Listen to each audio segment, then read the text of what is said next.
Good afternoon mga idol. Alam mo mga idol,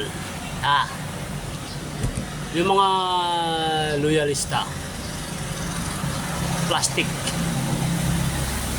ayaw kay Duterte, ayaw sa mga Duterte kasi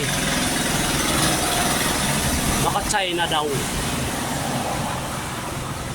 Pero mga idol, yung kanilang congressman, gobernador, mayor, inchik,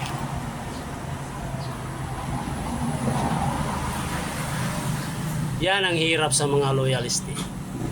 Sabihin ko sa inyo sa totoo, aminin ko sa inyo totoo, solid loyalist ako noong Ferdinand Idralin Marcos Senior. Dahil yun, ito talaga ang gumagana. Saka iba magdesisyon yun. At saka yung diplomatic approach yun sa ibang bansa, matindi, kahit sa China. Itong kanyang junior, hindi naman junior yan eh. Wala namang Ferdinand Marcos Junior eh. Bongbong Marcos yan, hindi junior. Dinala niya lang yung pangalan ng tatay niya. Naging politiko na rin siya. Yun ang totoo mga idol. Yung mga loyalista ngayon, ako sulit. Doon sa tatay, kaya Pulakay, matindi yun. Double thumbs up ako doon. Pero doon sa anak, double thumbs down ako.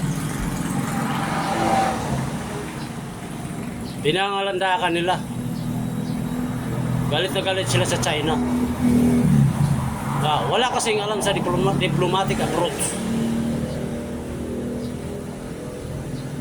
Ang daming bayan dito sa Pilipinas ng mayor nila in-check sa North. Mga loyalista, ang daming in-check na mayor dyan, gobernador, congressman. Tapos galit na galit sa Chinese. Yung mga mayor nila in-check.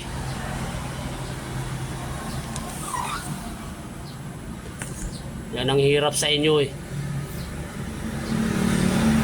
Wala pa namang napatunayan, isang project wala nga eh.